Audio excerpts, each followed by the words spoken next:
बागेश्वर धाम वाले बाबा को रात में कैसे मिली थी सिद्धि? बाबा ने खोला अपना ये राज। वर्तमान समय में अपने चमत्कारों की वजह से देश विदेश में बहुत ही ज्यादा प्रसिद्ध हो चुके बागेश्वर धाम वाले आचार्य धीरेन्द्र कृष्ण शास्त्री का बड़ा राज सामने आया है। आपको बता दें, लोग उनको अब बागेश्वर धाम सरकार के नाम से भी जानते हैं। उनका मध्य प्रदेश के छतरपुर जिले के गढ़ा गांव में हुआ था। इन बाबा के बारे में कई ऐसी बातें हैं जो रहस्यमय हैं। ये बाबा अपनी सिद्धि के दम पर लोगों के मन की बात पढ़कर पर्चा लिखते हैं, लेकिन अब बागेश्वर धाम सरकार ने उनको सिद्धि मिलने की पूरी बात बता दी है। बागेश्वर धाम सरकार बचपन से ही बालाजी के भक्त थे और उनके दादा गुरु की वजह से उन्हें यह सिद्धि मिली है। उनका कहना है, दादाजी ही धीरेन्द्र कृष्ण शास्त्री के गुरु थे। उनके दादाजी से मिलने लालबत्ती में लोग आते थे, सत्संग करने के लिए बड़े बड़े लोग आते थे। दादाजी को देखकर मेरा भी मन धर्म और अध्यात्म की तरफ हो गया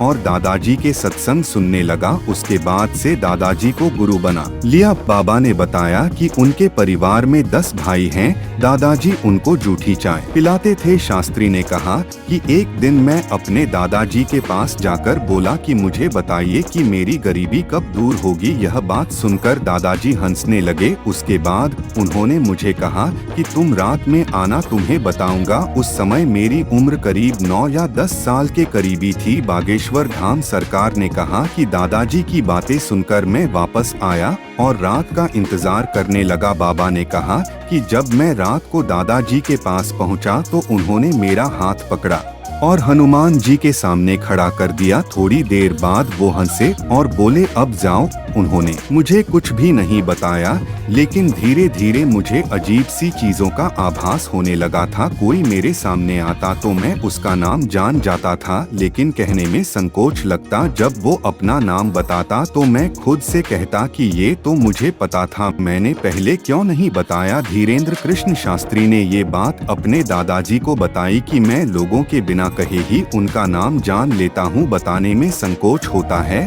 उसके बाद दादाजी ने मुझे हनुमान चालीसा पढ़ने की सलाह दी। उसके बाद मैंने हनुमान चालीसा पढ़ना शुरू किया। काफी ज्यादा तपस्या की और हवन किए। ये सब होने के बाद मेरा मन घर में कम लगता था। मैं बालाजी की सेवा में अपना जीवन व्यतीत करने लगा। बाबा ने कहा कि वो कोई चमत्कार नहीं करते हैं, बल्कि वेदों और ग्रंथों में जो लिखा है उसी के जरिए लोगों के मन की बात को समझ लेते हैं। उनकी प्रसिद्धि चारों ओर फैल रही है। महज 26 साल की उम्र में करोड़ों लोगों को भक्त और प्रभु के प्रेम और भक्ति में पागल बना चुके बागेश्वर बाबा के सामने बड़े बड़े वीआईपी और नेता मंत्री सिर झुकाए खड़े रहते हैं। यही कारण है कि उनके जीवन से जुड़े तथ्यों को लोग दिलचस्पी के साथ खंगालते हैं